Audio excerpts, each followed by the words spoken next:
Hi, my name is Moshe Kindler, and I'm the publisher of The Jewish Link, Hi, this is Elizabeth Kratz. I'm editor of The Jewish Link.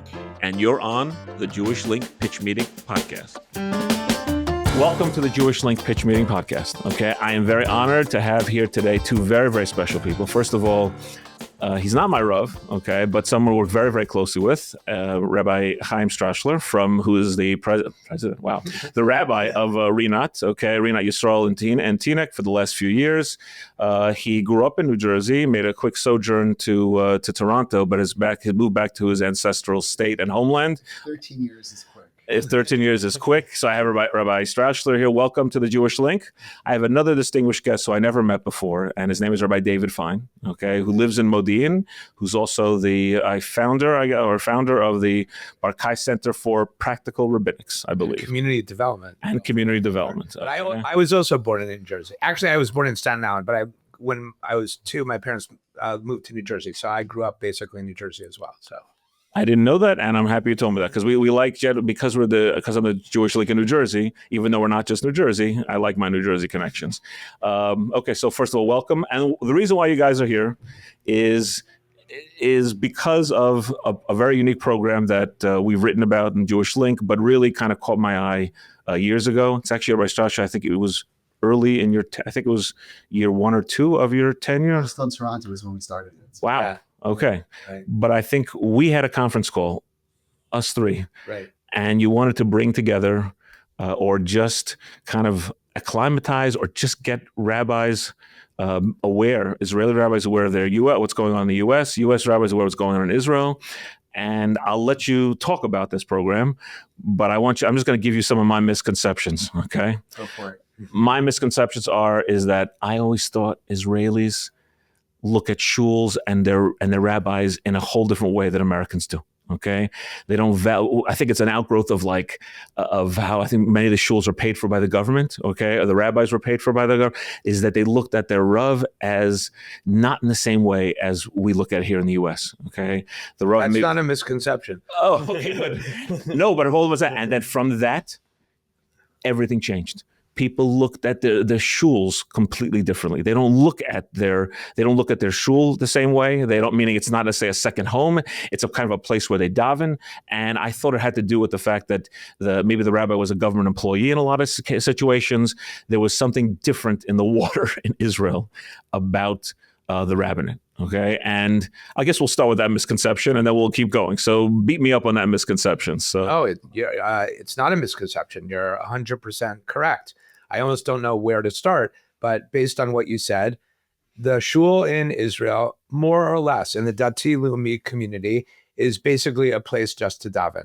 Over 90% of Dati Leumi shuls in Israel don't have any rabbi. Right. Okay, and the shul basically serves as a place to daven, shiurim maybe. And the rabbi if there is a rabbi, he's basically giving drashot, teaching shiurim, and issuing, psak halakha if he's asked certain questions. Unheard of, 90%. 90%. We don't have exact numbers because it's hard to. We've tried to measure and the synagogues, the shuls, and also what's considered a shul in Israel. So if you're davening in a gan because your shul is being built, or you're davening in a new building in Beit Shemesh, whatever, because it's a brand new neighborhood and the shul still isn't built. So is that a shul? They may daven there for 5 years, but is that really a shul? So it's hard. But in more or less, that's the basic number. It's not a scientific number at all. But almost unheard of here. There's a few shtibels that minyan to get away with that here, but it's really not the norm at all. If I can add one point, the creation of the state of Israel really took the model of Jewish life as it exists in the diaspora and replaced the role of community with the state. And the state came in and provided many of those needs that previously had been provided by the community. And that's a wonderful thing. We're very excited about the fact that, thank God, we have a state of Israel. But the role of community to exist between the state and the family, or the state and the individual, is a critical role, specifically now when there's a crisis of loneliness. That there are many parts of our identities as human beings. And the roles that we play within our families, within our communities, is a critical part of who we are, because we don't just live on our own. We do together the things that we cannot do alone. And one of the most beautiful things about religious life, and this is something that Robert Putnam, a Harvard sociologist, has written about, is that there's a critical role in our lives for those type of mediating institutions.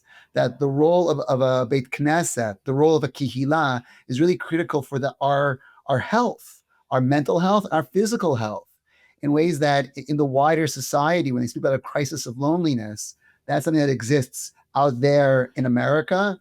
And to a lesser extent, it still exists in Israel too, because that transfer from Galut to Geula within the state of Israel, they left behind the Kihila in a very problematic way. And Rabbi Strauchler, basically, we've been working together on this for so long that he basically said what I was going to say next. Exactly. I'll just add one. Oh, I love that they took away what we were going to say. I want to hear about, like, you guys have been partners for a while now. So I want to hear about that partnership and how you guys met each other. Right. Okay. So let me just add this one thing, because it's about what he just said. The community, the disappearance of the community in Israel did not happen by accident. It was done intentionally. David Ben-Gurion and the people around him basically didn't want there to be a community anymore. They said that the Jewish community was for Nebuch Jews who lived in Europe and where there were pogroms, and it was exilic. And in our new, proud, strong state of Israel, the community is not needed anymore. But as Rabbi Strauchler just mentioned, it's very much needed. It doesn't make any sense. I know that was about, but I don't get that. You still, you need a community. Even a state needs a community. You still need. Many people, but I didn't think that through. I'm like, many people in Israel don't understand this. I'll just tell you one quick story which I often tell. We placed one of our rabbis from Barkai, which I assume we'll get to, in a synagogue in Modi'in. And when the president of the shul, they had never had a rabbi before, but they wanted a rabbi, so we helped find them a rabbi. When the rabbi came to tell me that they decided that they want to keep him, that they wanted to hire him, they said, we have to have a shul-wide vote. So I said, yeah, of course you have to have a shul-wide vote. That's what you need to do when you hire a rabbi. He said, no, Rabbi, that's the second vote. So I said, well, what's the first vote? So he said, in our shul constitution, we have the following clause. We are not allowed to have a rabbi in the shul. And so instead, before I could hire a rabbi, we have to get a 2/3 or whatever super majority in order to cancel out the fact that they're not allowed to have a rabbi. When I tell people that story in the United States, they don't believe it. Well, first of all, I don't by heart to believe it, but I'm guessing that's probably not the only such shul that's like that. I mean, I'm sure he didn't make it up. That's hilarious, by the way. Rabbi, can you imagine that? A shul having in its articles and constitution, we cannot have a rabbi? That's really funny. Actually, I think there's a shul in Denver that does. It may have that, but that they can't have a rabbi. But that's just amazing. It's just it blows me away. Okay. But you want to know how we met? So it was this initiative was really Rabbi Strauchler's founding. So I'll let him tell the story. So we are very much aware of the connection that we have to Israel as an American Jewish community that understands that we're not alone in this world, that we need one another. And one of the, I think, challenges of our position in Jewish history is that we have, thank God, two successful Jewish communities within this world right now, one in Israel and one in North America. Well, obviously, there are other very successful churches as well. I think those are the primary English-speaking, maybe Anglo, yeah, primary communities. And with every generation that progresses, each of these communities moves in its own direction. It develops its own personality in ways that could create tensions. That, thank God, there's still aliyah that goes on. There still is places where people move between the two. But in terms of their founding, their common roots with every generation become that much more distant, and becomes that much more critical for us to establish relationships on a person-to-person, community-to-community level, so that we're able to see one another, appreciate one another, and not create almost two different Jewish communities that would be no longer connected, no longer the same, no longer sharing their Torah, no longer sharing their abilities to support one another. And that relationship, that Zionism that we have, is something that's changed not just since the Holocaust, but with every generation, Israel becomes, thank God, more stable and less needy of American dollars. And that means that North American Zionism can't just be the same Israel bonds thing it was Agreed. years ago. And we need to redevelop that relationship in meaningful ways. And so I approached the RCA, which connected me with Barkai, with Rabbi Fine. Can I just say something? I'm going to interrupt you for a second. It's so funny because I take it for granted what you just said. I really do. Meaning, I look at our community. We are religious Zionists. Our families, by the way, I always tell my advertisers. I always tell people. I say everyone in our community dreams of being in Israel once a year. Has kids in Israel. We're so connected to Israel. I always believe that. Yet at the same time, you're absolutely right. We are different, and I actually think there in many ways we are kind of veering off a little. I see you guys nodding your heads, but to actually think about it in the way that you're thinking about it, just to me is like yashikol to you, because like I assume we're connected to, but we're just not. I don't know. There's something. You identified some gap. Yeah, sorry, you were saying.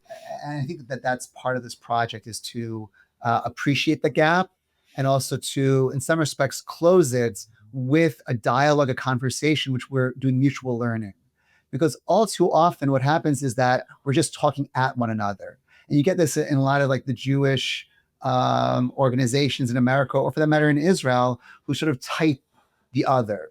And that's just very problematic when we're not just listening to one another. Even like when it comes to the orientation of the scholar in residence paradigm, where you get an Israeli rabbi educator who comes to America to tell the Jews of America that they need to do this, that, or the other. And that's not really a relationship. So how often does an American rabbi speak to an Israeli kihila? Is there something? And vice versa? Yeah. Does that happen? And how many Israeli communities have met a North American Jew? So I went 5 years ago as part of our partnership. That was the first 5 years, like right before COVID, right? Before COVID. Yeah. I went to Chatzor HaGlilitz, which is basically as far north as you can get in Israel. And I spent the Shabbos with Rabbi Moshe Shilat. And I went to the Bnei Akiva sniff on Friday nights. And I went there and I asked the kids, how many people here, students, have ever spoken to a Jew from North America? 3 out of 30 raised their hands. Oh. It's, that just awareness. And there's all sorts of stereotypes that get baked in as a result of that lack of real relationships. That speaking to those kids, they all spoke about how in America, you cannot walk as a Jew in the streets. You have to hide your Jewishness. Now, this was pre-October the 7th. And pre this new rise in anti-Semitism, but there's just a failure to understand just the beauty and the success of our communities. And that creates a certain misunderstanding just of like why we're here and what we're doing here. Now, I'm all for kids growing up in Israel believing that every Jew should live in Israel. That is okay. But you need to understand who you're talking to if you want to have a conversation. I agree. No, that I agree with 100%. And what about from the Israeli side? The Israelis, Rabbi Strauchler looks at it from a certain perspective. Right. You're seeing it. By the way, you're an OLS, so. But I'm saying, I think the target really would be Anglo. You have a sensitivity. You grew up. You're from here. And the target really would be the let's say right Strauchler, the 27 out of the 30. Who never really talked to an American. So the point of this program, the Rabbinic exchange, which we didn't really explain the details, but we brought 6 rabbis from Israel that are in our program, our Rabbinic training program in Barkai, and we matched them up with 6 North American rabbis. One of them is Rabbi Strauchler. And we just brought them here and for the Rabbinical Council of America convention, but most importantly, to speak in different communities. And then the American rabbis are going to come, after the Chagim sometime in the fall and return the visit and speak and teach in their shuls. But I mean, Rabbi Strauchler is certainly correct. First of all, 3 of these rabbis that I brought out of 6 have never even left Israel. Yeah. As Rabbi Strauchler said. With their passports. Right. As Rabbi Strauchler said, with their passports. They've been in countries like Lebanon, Syria, but they didn't go through passport control. And they especially the ones who have never left Israel, they certainly have no real understanding of what's happening in a American Jewish community. So And that's the whole point. So what I want to hear. Based on what you were saying before, or actually based on what Rabbi Strauchler was saying, they've never really met what's going on in an American community. And we want to help bring the aspects of community that are missing in Israel based on our conversation before to Israel. And we can only do that if the Israeli rabbis have these experiences and are able to learn from their American counterparts. So wait, so hold on. So I want to hear. So you just came back from the RCA convention, the Rabbinic Council of America convention. Some of the rabbis already spent the Shabbos. I know more are going to spend this Shabbos. Right. I want to hear some first impressions. So what did they? Anything that really like struck them as like really? American rabbis asked me that all the time over the 2 days of the convention, and I kept on telling them that even the things that we as North American rabbis take very for granted, they don't understand, right? Let's hear the very fact that there was a convention like that, no, seriously, is a chiddush for them. Those kinds of conventions don't happen in Israel, right? Really? There's a reason for that, which we could go into if you want, but you know what? I'll tell you what made the biggest impression on me is that I was driving away with one of the rabbis, Rabbi Moshe Bloom, who was going to be the rabbi visiting with Rabbi Strauchler this Shabbat. And we were driving away from the hotel where the conference was. And I said, so did you enjoy yourself? And he said, oh my gosh, I learned so many new things and I never saw this and I could bring some of these things back to the community. And he said, but the most important thing is that we felt welcomed and we felt honored, right?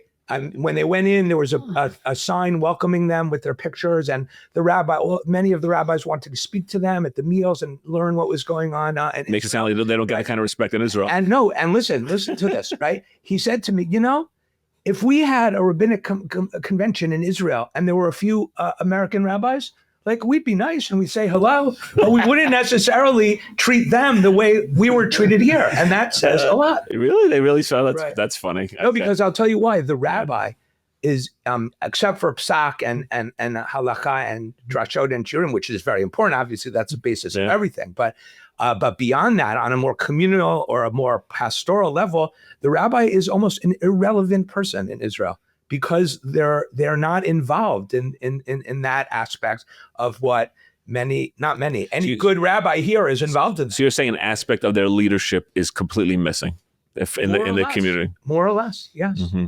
Interesting. So that's okay. That's I didn't think of it that way. So are you trying to change it? That's exactly what Barkai. We have a program that we started 13 years ago. We're actually celebrating our bar mitzvah in June in Israel, in Jerusalem. But that's exactly what we're trying to change. In fact, I'll tell it as shortly as possible.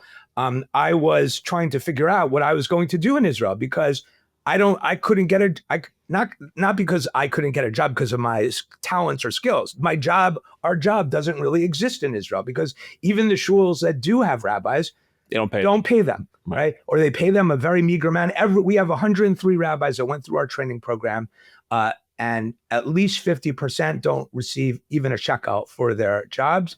And each one of them, every single one of them, without one exception, has another full-time job. Yeah. Right. So could you imagine if Rabbi Strauchler, who has how many congregants, 400, could you imagine if he had to have another full-time job? I mean, it doesn't make any sense. By the way, that model does exist here. Okay. You have a lot of rabbis here, big shuls who have other jobs, usually in full-time, not full-time. We have a number, for example, in our community, the number who are Rosh Yeshiva, who give shiur, a number of them specifically in our community. Right. And between you and me, I have no clue how they do it. Right. Okay. If you are a serious, Maggid Shir, Rosh Yeshiva, we have a number of them in our community, and you have an active, strong, vibrant congregation. I don't know how you breathe. I mean, I think it's a very, for example, your predecessor, Rabbi Adler, okay, Rabbi Adler gave the senior shir, okay, in TABC. Okay? Rabbi Adler, who now goes to my shul in Modi'in, but. Yeah, so I'm saying is like that is a model. And by the way, I want you to know something, that is, I've always been impressed by those rabbis, because like because I'm a retired rabbi. Okay, the ability to be able to have a strong, functioning, huge shul and significant other side is amazing to me. Right, but just to emphasize but I again, understand these what you're rabbis are working 40 to 50 hours a week in other jobs, and then they have to add on to that all their. Now, obviously, they're not spending as many jobs on their rabbinate as Rabbi Strauchler is, because they have to spend so many hours doing other things. But so just to answer the question that you asked, we started a center to train rabbis to be community leaders and pastors. And the way I was about to tell you a quick story.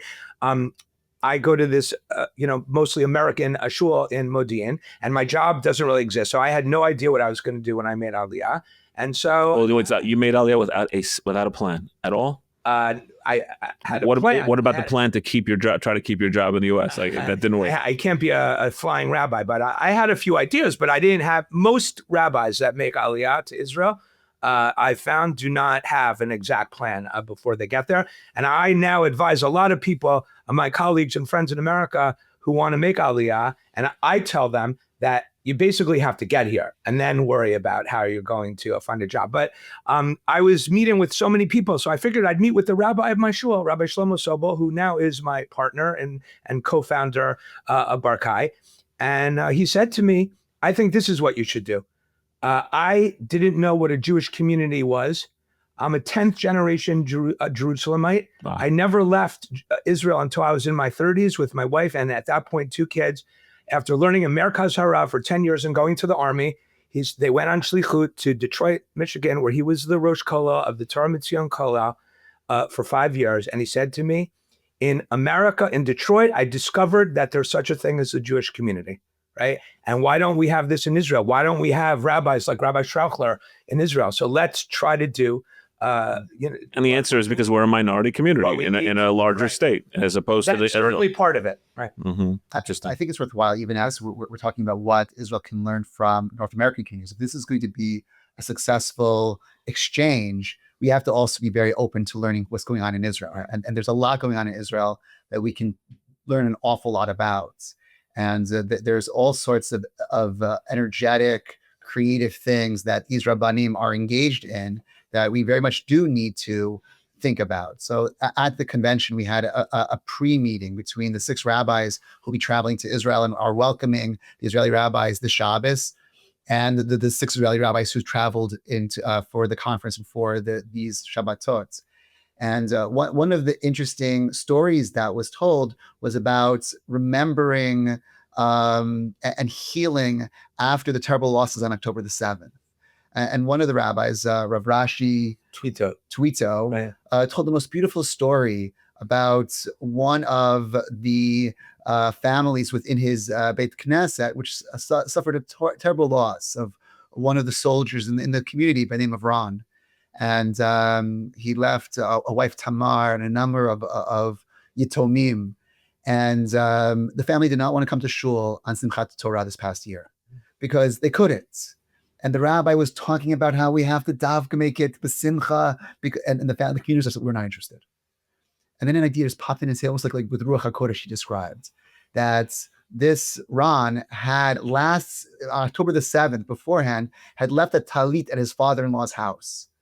And he said to him, that talit has not been used in a year. We need to use that talit for Kol HaNa'arim. And the family said, you're right. And the family gave him the talit. And once that family was giving their talit, that family was going to be there for Simchat Torah. And once that family was going to be there for Simchat Torah, the whole community was going to be there for Simchat Torah. And that story conveys to us, the colleagues in North America, a certain understanding of our role as Rabbanim to help heal and help our community use the tools of a Beit Knesset to help a family that's suffering. And wherever we are in the world, we have people who are suffering. Mm-hmm. And the ability to think out of the box and not just, say, this is what you have to do, but rather to say, what do you have? Like Elisha Hanavi, like Ma B'bayit. Yeah, what do you got? What do you got? Mm-hmm. Unfortunately, our Rabbanim have too much practice doing that since October the 7th. Because many of them have lost soldiers in their families and communities. Sure. Communities, and one of our rabbis lost 4 soldiers in his community. So it's so let's talk about that for a Right. second. So October 7th, it's been a terrible year and a half. Has it changed any of these? Has their role changed, or just been has with all these levayot, with all these deaths, is anything changing for them, or is the communities coming together more? Or I hate to say, because I've said it before, and I immediately say I hate to say that there's a silver lining in this, because there's no silver lining. of course, but I will say that our job of explaining this to the Israeli public and the necessity of it has gotten much easier, because our rabbis have been right there on the front lines. They've also been on the front. Many of them have been, and many of them are at this very moment on the front lines, but they've been on the front lines of what Rabbi Strauchler is talking about of helping people. And so we knew this before October 7th, that people needed this kind of support. But now it's becoming very, very clear. And we need to make this argument to the Israeli public, but we also need to make it to our donors, so that they understand what we're trying to do. And so we did a poll. We hired one of Israel's most prestigious polling firms that does, for the politicians. And this was done around over 8 months ago already. But we were able to poll in the Dati Leumi world how people, there was a whole series of questions, but basically the overall question was, how were people faring during the war? And we compared the shuls without any rabbi, the shuls with a rabbi, but not trained professionally, but not just Barkai, by any organization, because there are some other organizations that do a little rabbinic training, or the Barkai rabbis. And it came out totally, more or less, that the Barkai rabbis were able to provide the solace and the rachamim and the care that they needed. So that, because they're trained, because they're in a sense, because they're more ready. Right? Could you prove that it's because of the training? Because there are many confounding variables. Yeah. But when you take so many people, and it seems like it's pretty conclusive that it's a training. So so that's a silver lining a little bit, but I'm happy to hear that. That's nice to hear. So I want you to know that for me, the most powerful image since October 7th, for me personally, has been seeing the images of the Ram, or in full combat uniform, right, with his gun, behind the tank, giving a shiur before, during, or after battle. Those pictures to me have been the most powerful. A few weeks ago in our training program, I forget what we were learning about, what the lecturer was talking about, but one of the rabbis who's missed, unfortunately, a lot because of Miluim, a lot of our rabbis have missed because of Miluim, he asked to be on on Zoom or whatever it was. We didn't do it on Zoom. We just he was in Gaza. Right. I mean, that didn't happen to me when I was living in Milltown, New Jersey. By the way, Rabbi, that's a big difference, by the way. That the rabbis, the exchange rabbis, are, of the 6 who are coming in, were they all at active duty or miluim? Probably all of them. No, I'm guessing. Moshe Bloom is coming to us. Was called up the week before. He was supposed to come to visit Teaneck, and he spoke to his commander. He is a military rav who has 500 tzanchanim under him that he cares for. It's his other community, is all those soldiers. And unlike an American rabbi. Okay. Unlike an American rabbi. Yeah. That's something I have to learn from. That there's a lot to learn there. And he was in there for at least 300 days, I think. He's been serving for a very long time, throughout the past year and a half. Because you say he's affiliated with a Golan, with the guys who are full of the more active combat. Yeah, guys. And so he's a rav for them inside the army. And he told his commander, I've been planning this for a long time. And the commander said, go. But when you come right back off the plane. So as soon as he leaves here, he's going to go back, with his soldiers, caring for them in combat, basically. And just to comment on one of the things that Rabbi Strauchler just said, it is a community, the chativa or the pluga or the yechida. And many of our rabbis, when they've come back to Barkai, have spoken about the fact that they weren't able to be with their real community for a long time, but they were able to form another community in the army. And what's beautiful about it is that in their regular community, it's pretty homogeneous, right? Yeah. They're all more or less dati. In many of these units, it's mostly non-religious, or what we call non-religious soldiers who were able to be exposed to the beauty of coming together and the beauty of rabbinic leadership. And I'll just say one other thing about rabbinic rabbis in the army. One of Rav Moshe Bloom's, and we have many army rabbinate people in our Barkai program. When a soldier falls, they're responsible for dealing with the body from the very first second, and getting it from the field to the Rabbanut's base, right? To eventually at Shura, which is an army base where I've been to Shura, but actually, it's interesting you mentioned that, because that other network, because actually I think that's one of the things that's different about Israel is that army network, the guys you're in your unit with, almost seems to transcend like the guys you serve with in Israel kind of are also, like you mentioned, a second community, like almost meaning, and that's like a big thing, meaning you're connected to your guys from your unit, not even as much, even in the same way you're connected to your neighbors. I don't know if you see that. The army is everything in Israel, and as an Oled, somebody who didn't have a chance to be in the army, I'm missing out. I certainly missed out. And my kids, I have 4 sons, but I have 3 sons in the army as we speak. And everyone's always talking with the acronyms, the Rashi Tevot, and all the words. They make fun of me. I don't know how many soldiers are in a pluga, and how many in a chativa, and how many in a gedud. I have no clue. And I'll be honest with you, I tried to go into the army last year. Because they have this program called Shlab Bet, whatever it was. I heard about it. You got rejected, probably. And I only got rejected because I was a little bit over the age of what the maximum was. It wasn't a fitness requirement or anything like that. No, you look like you're in good shape. You shouldn't have been rejected. And the energy levels. No, but he could have done it. I'm not sure what this Avi was thinking. It was one of those Ben Gurion mistakes. David Fine. But how could they reject you though? They had to take you. There are rules. I mean, to be honest with you, I'm 50. I'll be 57 in July, and the cutoff point was 50. But okay, got in it. Israel, it's the kind of thing where if you speak to this one and you speak to that one, who will speak to that one, like I always say to people, never take no for an answer in Israel. But when it comes to the army, sometimes no is no.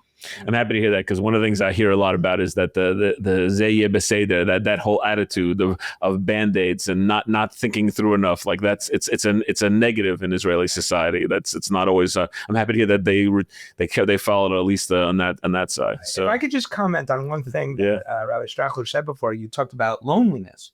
Well, we keep on talking about each other in the third person. So you talked about loneliness, and that in England, he doesn't look lonely, by the way. It's like I don't know what it's called officially, but in England, there's like a minister of loneliness that's part of the government to deal with this issue. And just to combine 2 issues here that we've been talking about, I live in an apartment building in Modi'in, which is mostly secular. There are 7 families, six other families besides us. And I'm the only American, and I'm the only religious person who lives in the building. And one day, I'm walking into my building, and I see in Israel, when somebody is sitting Shiva, they put up a little sign. It's called a Modat Evel. Right? It has the person's name on it and when Shiva is. And so I notice a sign next to one of my neighbor's doors. And so I go in, and I was the only person there, right? Literally, I'm not exaggerating. So that means before I came in, she was alone. And that's what happens when you don't have a community. And many secular people in Israel, some have school communities, some are part of different organizations, but in general, the community that we know about doesn't exist. The effects of not having it, like you were saying before, are really tragic sometimes. I thought that Israel was a little bit more insulated from that. I thought even among the secular, the family frameworks were still a little stronger. But you're telling me Israel just suffers from the same? I don't want to overgeneralize, but many, unfortunately, we've seen many secular families have to sit shiva because of the soldiers. But in general, most people do. But there are many that don't. If I can emphasize that, it's not simply the somei ra of loneliness, but that community also allows us to do things that we would not otherwise be able to do. There are certain mitzvot which are chovot on the tzibur. But these are community mitzvos. And as much as you'd like to be able to do them on your own, you just can't. That's something we saw at Rinat this past December when we partnered with Meitiv, which is a mental health organization in Israel, on the Peace of Mind program. And as a community, we raised an awful lot of money to bring in a full unit of Magalan soldiers to spend a week with us and to work with therapists on their experiences in active combat. And we gave them a hero treatment. And this was an opportunity for us as a community to really support Israel hands-on in ways that Israel cannot do itself. Because these soldiers, when they're home, they're just like everybody else. We brought them to Yeshivat Noam, and we had a parade for them where the entire school is just screaming and shouting their names and cheering for them. Right. And that left a real roshim on the soldiers. And such that, one of the soldiers said, you know what, it's true, I'm a soldier. I've served in Sahel. But I do this because this is what I'm supposed to do. But if you ask me, am I really a Zionist? I'm not so sure.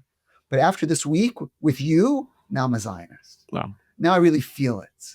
I think the Aseh Tov that you're talking about, that's something that the Israeli rabbis could also learn from the American Jewish community, because a lot of the Aseh Tovs that you do in your community are not done, not because of a lack of will, of goodwill. You're based in it. Right. You guys, the Israelis, where they literally grew up in it. Right. It reminds me of what you said. Many Israelis come here, and they're like, meaning they feel a need to be more religious, more because they miss it. They don't realize what they're missing. They don't realize the environment that they had in Israel. They don't realize how good they had it, or how much being Jewish Israeli was a part of it. Right. What you're saying is really true, and it really shows the difference, right? I was a rabbi for 10 years in the Midwest, 5 years in Milwaukee, Wisconsin, and 5 years in Kansas City. I had not so many, but I had Israelis that used to have to come for medical treatments or business conferences or whatever.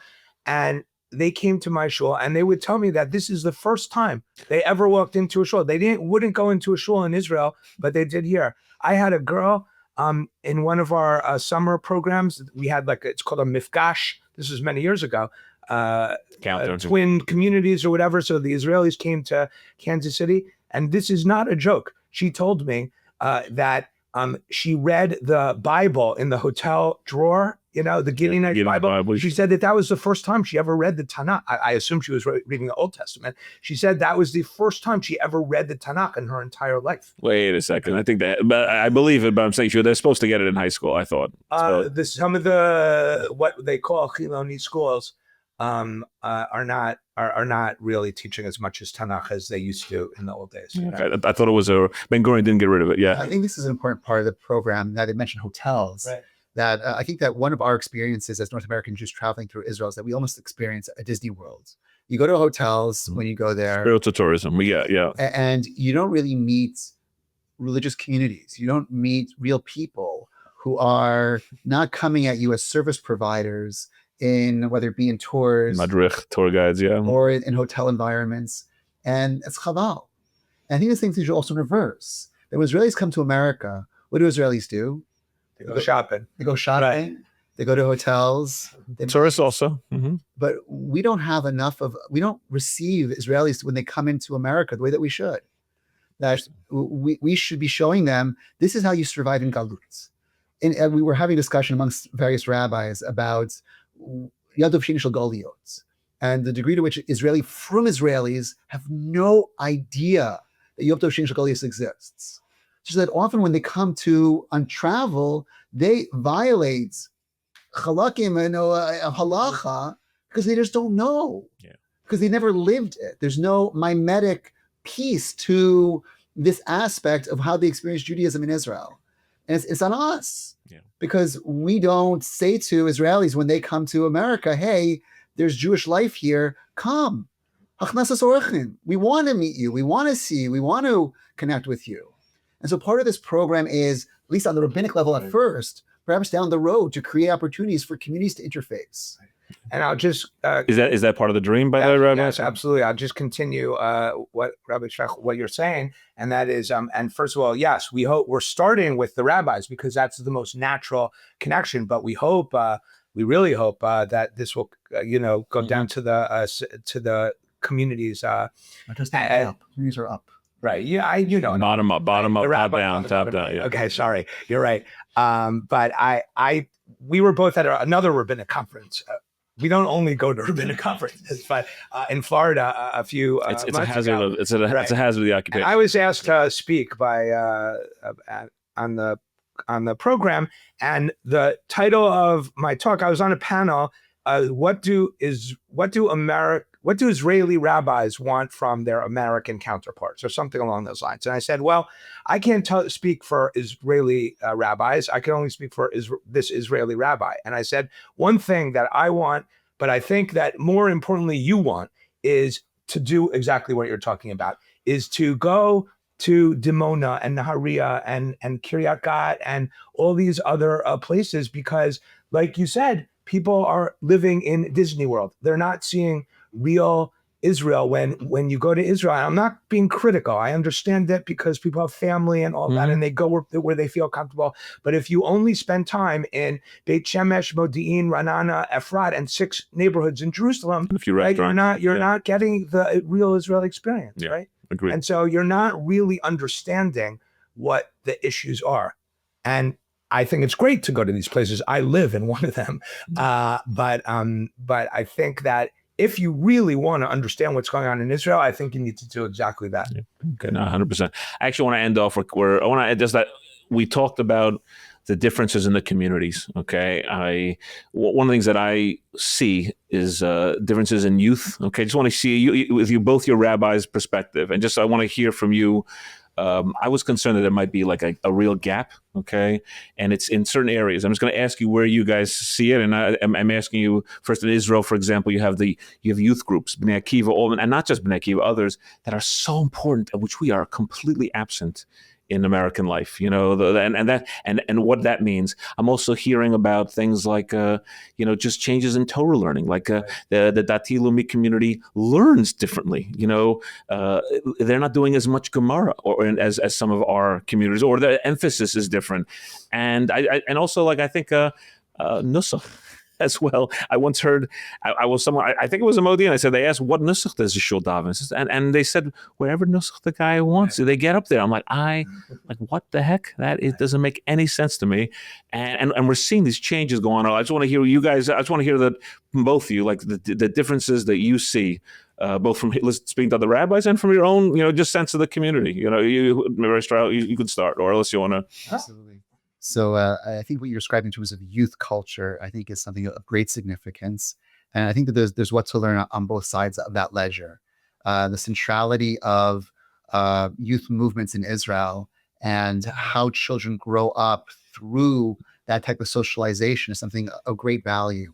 And one of the challenges I think that's happened in the course of my lifetime is that for very good reasons, youth movements have been collapsed into our schools. And that means you get better oversight, you get better quality, but at the same time, there's less independence for young people to own their own extracurricular lives. And you don't have the same sort of NCSY boards that you once had, where young people are making their own programming. And that creates much more of a consumerist sort of upbringing for our kids in ways that limits, so that if you go to the wrong school, then you don't have a social life, because your entire social life is through your school. And in Israel, that doesn't quite happen the same way, because your Bnei Akiva is totally separate from your school. And not just Bnei Akiva, there are lots of different youth groups that are out there that you're able to define for yourself with your contemporaries in a really meaningful way. Now, at the same time, I think that there is something that Israel can learn from us about how our schools are so amazing. And that's one of the things that I'm doing right now with Rabbi Moshe Bloom, which is that this morning I took him to Noam and to Frisch for him to see what's going on at really excellent schools, to be able to see what great educators are able to do. And I think that every Israeli rabbi needs to spend some time in Bergen County schools to see what great Jewish education is. And there's learning both ways. I think there's a lot to be said for that in terms of Nusach, in terms of Talmud Torah. I think that there too as well, that there's a great deal of opportunity and energy within Israel's both in terms of the types of shilohs that are coming to say someone like Rav Yosef Tzvi Rimon. It's tremendous to be able to just speak with him about the types of personalities and the types of Torah that he has to bring to bear on these create tremendous challenges. And likewise, when it comes to a certain energy for how the Torah is going to meet my spiritual needs where I am right now. And those needs are different between Israel and here, but there's a lot to learn from that willingness to look deeply into the bookshelves of what the Torah is and to be able to find the things that we need as people. And I think that there's so much there, and we have a lot to learn from Israel when it comes to that. As far as nusach goes, I think there's a great deal of value to having a strong communal nusach, and to be able to build that within our people. I think that is probably happening in Israel. You may have gone to.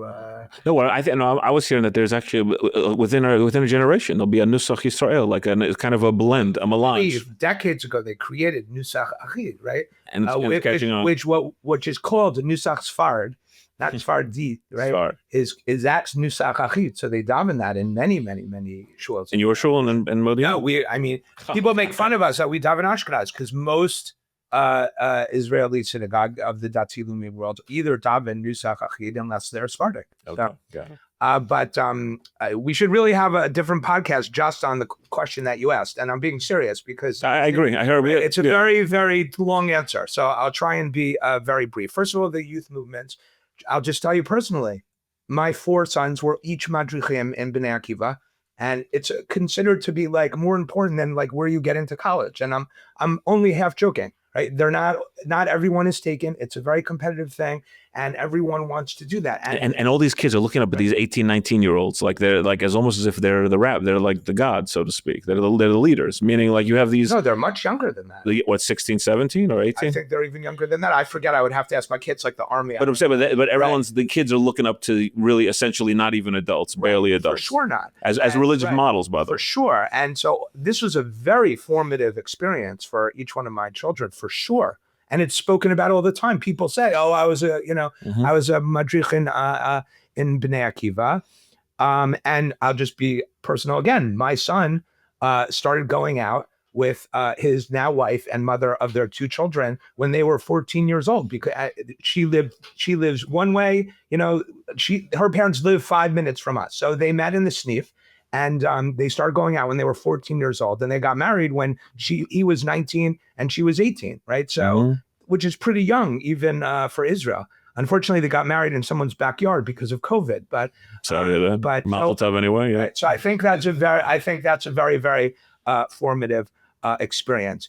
The other thing, I think the schools are a double-edged sword.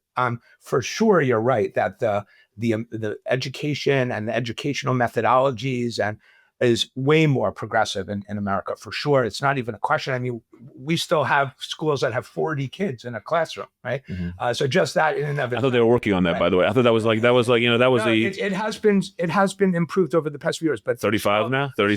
Still a long way to go. And I'm not downplaying what you said. I think our schools need to be much better, and there is a tremendous amount that we can learn from the Bergen County and the other great schools, the Jewish schools in this country. But I will have to say that school is far less important in Israel than it is in America. Right. I always say this and people joke. School is an extracurricular activity in Israel, right? And I never heard that. You got out early this day to go to Bnei Akiva, and you go out this day early to do chugim, and you get out this day early to do volunteerism. So you're right, school may not be as good, but look at how much volunteering, look at how much youth work these kids are doing. So, I mean, in some ways we must be, doing something right. The last thing I want to say, I would never say, because it sounds almost elitist. Actually, it sounds elitist. But I'm going to say it because we were at this conference, and one of the main speakers there was Rav Tamir Granot, who is a Rosh Yeshiva of Orot Shaul in Tel Aviv, and a big Talmud Chacham. But unfortunately, Rahman al-Islam, his son Amitai was killed in the early days of the war. And he gave a number of talks. And the last one was, we were all sitting around, we did some singing, and people asked questions. So one of the people that asked the question was a pretty well-known rabbi. Let's just put it that way. He said, because he had spoken about his son, Rav Tamir, and about what a hero he was. And, you read any of these things, these people were ready to, give their lives for the state of Israel. And a lot of the writings, if you looked at them, are very heroic. And he basically said, how come our kids aren't like that? And so I don't think it's as black and white as he made it out to be. But I do think that there is something about bringing up your kids in Israel that cannot be replicated elsewhere. I brought up kids in both countries. My sons were 9, 7, 5, and 4 when I made Aliyah. So they weren't really little. So I've seen both, and I can't put my finger on it, but there's something that cannot be replicated. Maybe it's just in the air. And so I think that there's something really special about these kids, and I think they become real good citizens, good soldiers, good Torah learners, whatever they end up becoming. And I just think I just think there's something different and something really great about bringing up your kids in Israel. Okay, what a nice way to end. And I'm not going to argue, even though I raised my kids here, and Rabbi Strauchler is also going to be raising his kids here, unless he's planning to make Aliyah that we don't know. I'm not saying that you can't raise good kids in America. Obviously. I get it. I'm going to not argue, but I'm going to add that there was a great deal of doubt about this generation of Israeli kids before October the 7th. Right. And out of our Ahavak Yisrael for the children of the Galut, I think that we need a similar learning that the same way that this generation of Israeli youth proved their doubters wrong, we should not doubt the commitments of our children. No, I don't. I see. That's why I said it sounds a kid. I like that point, and I don't think you need to say what you're saying. I know what you're going to say. It sounds like I was elitist. I was trying not to be elitist, and there are a million, whatever number there are of great kids. I'm not saying anything bad about people here, and I'm only quoting what a rabbi here said. So, but I still can't get away from the fact that there is something special. I'm only going to say the positive. There is something very special about bringing up kids in Israel. Kain Yirbu, Amen. Thank you. Okay. Thanks for being with us on the Jewish Link Pitch Meeting podcast. If you would like to participate or be in touch with us in any way, please email us at editor@jewishlink.news and follow us and find our podcast wherever you find podcasts.